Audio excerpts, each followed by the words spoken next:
Thank you so much. Thank you, first of all, for being here today, both in person and virtually.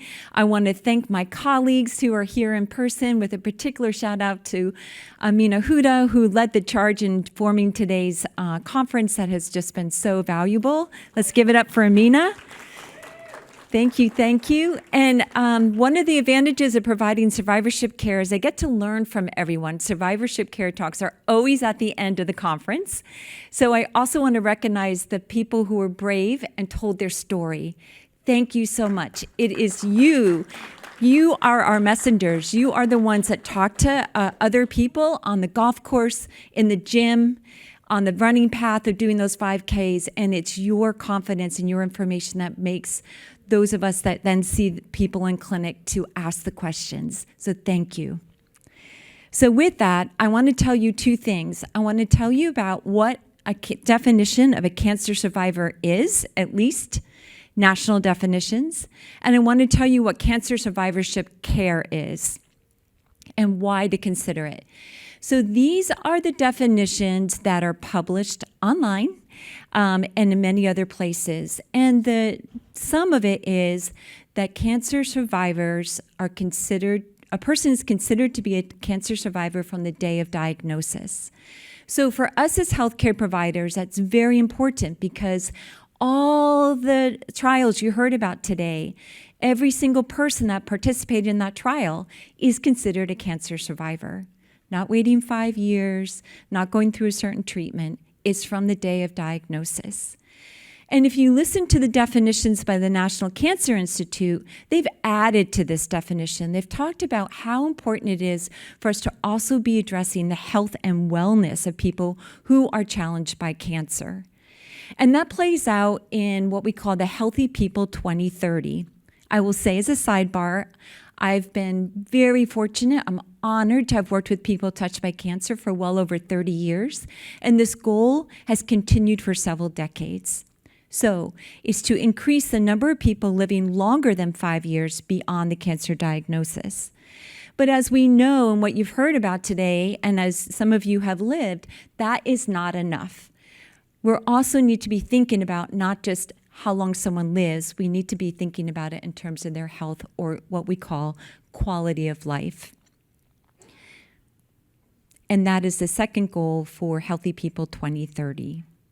So what does that mean? That means that more and more in clinical trials, things like what I'm going to show you on the next slide are integrated in clinical trials. More and more we're learning how to measure what people challenged by cancer actually experience. So this is a model that was developed by Betty Farrell. She's a nurse researcher. She made this in 1995. This stands true today. It is integrated into the survivorship guidelines by the National Comprehensive Cancer Network that Sandy Srinivas just mentioned. And this is more and more considered, these factors are considered in terms of treatment plans. So what does that mean to you if you're the one with the cancer or you're the family member supporting that person? It means that, in follow-up to what you were advised today, is that if you are fatigued after treatment, tell your medical team. If you can't function the way you thought you could, talk to them about it. One of the things for younger cancer survivors is often a question of fertility. It's something they tell us they most want to be asked about because it's hard to bring up. And so often the question I get in cancer survivorship care is I say, I'm okay, I'm not as anxious as I used to be, so I don't need this kind of care. And what I hope you'll learn today or take away with you is that survivorship care is so much more than that. So what you also can see here is that it affects, as you know, more than just the person who has the diagnosis. It affects those that love and care for them. So now I want to talk about how we in healthcare determine stages of survivorship. So I mentioned starts at day of diagnosis. Well, that's all about, well, are you sure? And what should I do about it? And that's what we call the acute stage. So it's figuring out, interviewing physicians and medical teams, figuring out what type of treatment or non-treatment or path to take.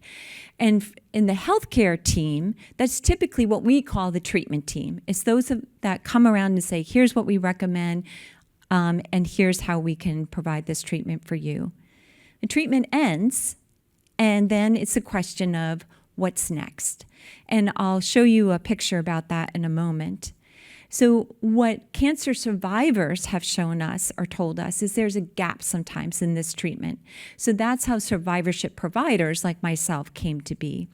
So it's going from end of treatment, in particular when the cancer has been shown to be in remission, but the healing is still ongoing. And then there's a time where time passes, and then it's a question of how important is this history of a cancer in my long life? And who is the right person to help me address any potential issues? So the way this can look over time is the diagnosis, the treatment, an end of treatment, and then there's this potential intervening period where survivorship care can play a role. So what is cancer survivorship care? It is an opportunity to partner with a medical provider, most commonly a nurse practitioner or a physician assistant, to do these things. So it can, and in my case, in the case of the group that I've heard from today, it includes a routine screening to look for the cancer, so post-therapy PSAs. So it's part of that cancer surveillance treatment plan. It is also the survivorship providers charged with looking for any long-term or late effects that could happen as a result of therapy. It's bringing in that shared care model. It's bringing it right on back and being like, what do you want for your health? What is it that you want to achieve? Where are we going with your health care? And then, of course, if there are symptoms, and you heard there's been a lot of conversation today about sexual function and urine incontinence, those are the most common. Sometimes people are traumatized by this treatment. Sometimes they're just healing, their energy isn't back yet. And the most common effect that anyone that is challenged with a cancer diagnosis has is the stress of living with uncertainty. Is it real? How do I treat it? Is it coming back? What do I do next? So that is something that gets addressed in every survivorship visit. And then, as you heard in the breakout sessions, there's so many specialists, right? So no one medical provider is an expert in all things. And so sometimes it's getting you in the hands of Erica Connor for nutrition. Sometimes it's pelvic therapy. Sometimes it's other things. And typically, this is all summarized in a personalized plan of care, and the goal is to help you live well. So these are the most common questions that we get asked. What is it? And it's to watch for the cancer, to do the appropriate tests at the appropriate time, and to help the person heal. It is a medical visit. It is billed to medical insurance, and all the usual authorizations take place prior to the visit. Many of them are now virtual. The eligibility criteria typically is that treatment is finished and the cancer is considered to be in remission. In my case, the person who's had the treatment transfers then to my care, and I'm part of the larger urologic oncology group. I'm going to give you an example in a moment where it's just integrated as a normal care process. So at Stanford, we're really fortunate. There's me. And so if someone has a surgery, sometimes radiation, and if Sharon believes that they could best be served by me, then I will see those people and work with them. If someone's had radiation, particularly in Cancer Center South Bay, then Amina sees them and provides a survivorship visit that's just integrated as part of the normal process of their recovery care. So I'm going to take just a minute to show you an example of what a survivorship care plan can be. It has 3 parts. That was then, this is now, and let's look to protecting your health in the future. The that was then part is what you're looking at now. It's very concise. It's just in a table form, and it's meant to go to the person who had the experience in the treatment and to their primary care provider.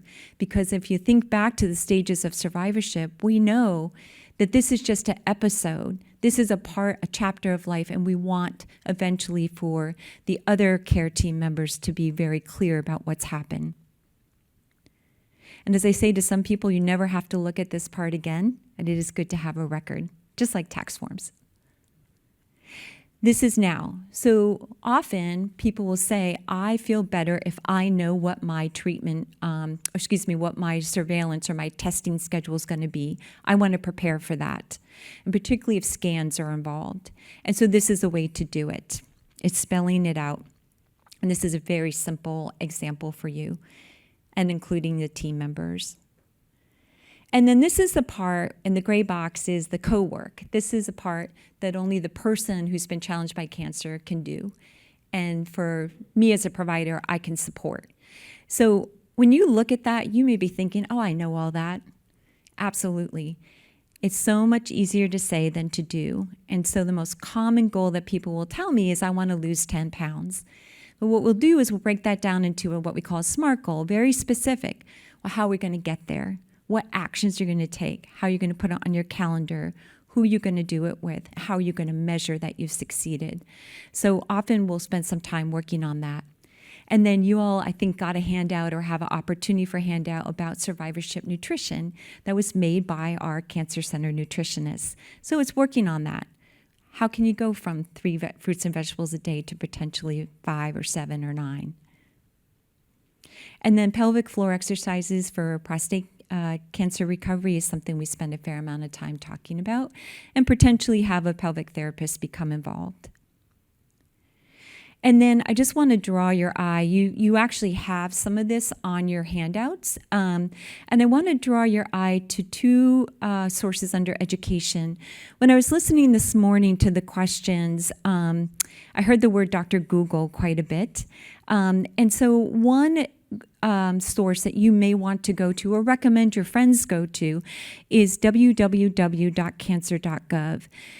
There is a patient-specific version of this, and it does have some medical vocabulary in it. The thing to know is this is research-based, and then a group of experts actually look at all the research, and they decide when they're going to update these recommendations. So it's a great source to start with. And if you're looking at it and you're like, okay, I don't remember what gentleman said the basketball example. They say, this still isn't plain enough language for me. The patient, help me out, Amina, Patient Resource Center and the Patient Cancer Foundation both will often bring this information in more plain language.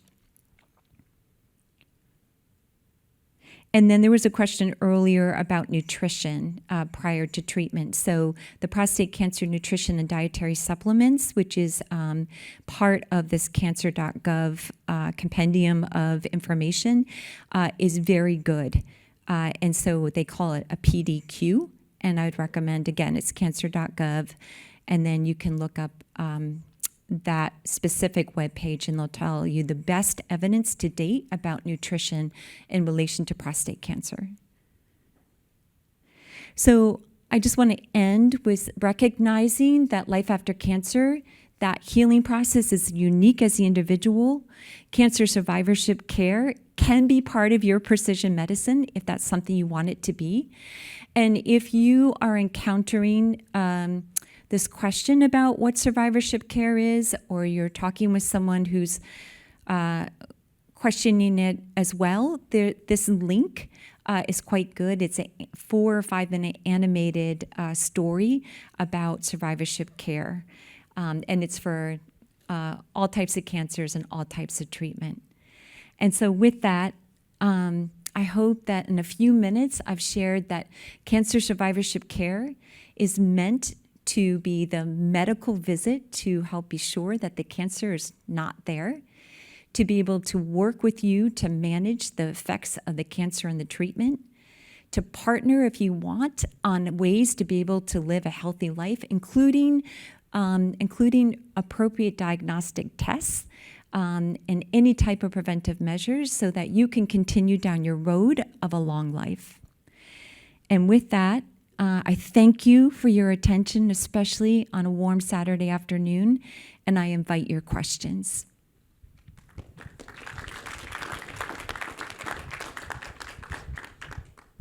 So the question is, patients who are being seen by cancer survivorship, do they also have to see their primary care doctors?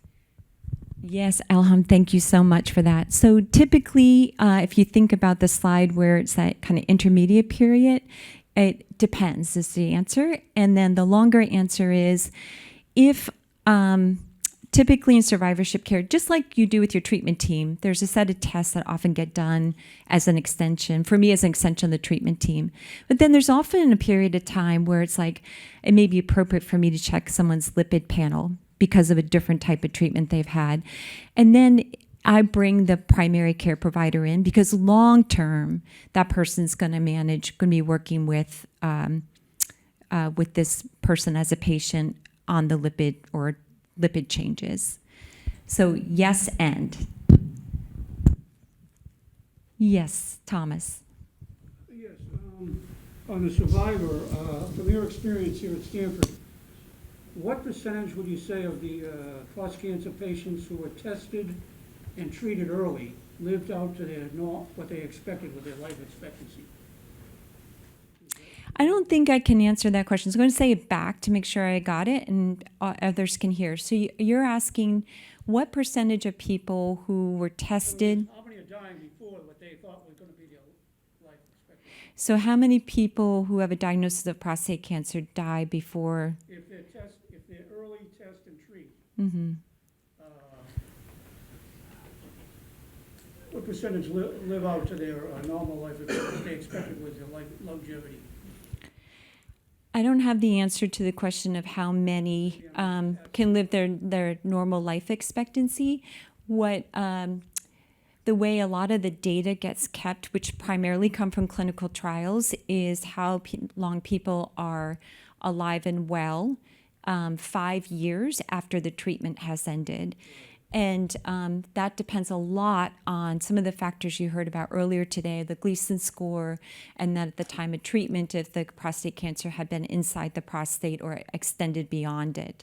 And so there are what we call nomograms that people can look up online that can give a percentage. So kind of a estimate of how likely it is that someone would still be alive without prostate cancer 5 years from the end of treatment. One of those nomograms is run through the Memorial Sloan Kettering Cancer Center and can be easily found. Yeah. So the real answer is in the clinical trials, they keep close, obviously, how long they survive in the clinical trial. That would really give you an idea of how long people are living. So it depends. So the question was, how long do people live? How well do clinical trials measure how long people live after treatment? And it all depends upon how long the follow-up period is from the clinical trial. So kind of put together, then there's these kind of algorithms or these calculations that are not meant to predict someone's future, but are meant to give people who want some numbers, some sense of what the chances are of being alive without the prostate cancer returning 5 years from the end of treatment. And 5 years comes from just kind of our habit in oncology of measuring things for 5 years. We know life goes on much longer. There's a question in the chat. Besides Palo Alto and Cancer Center South Bay, are there plans for similar availability at the Valley Care campus? Oh, at Valley Care. Well, we know that we have two expert providers in the Emeryville area that have been are quite able and interested. And as far as I'm not sure. I'm looking at Deepa. I know we're looking at Deepa. I know that there's a lot of interest and there are skilled providers there.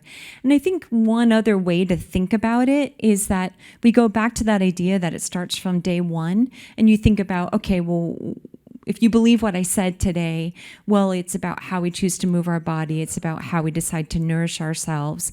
So if you believe that, then really survivorship care starts with day one.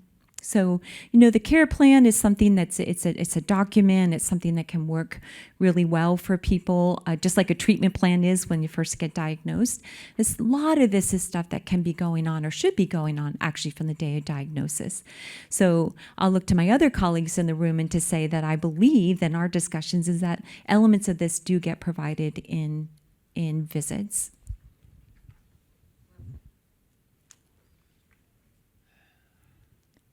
Okay, so with that, I think I'm passing the mic to Huda, my colleague.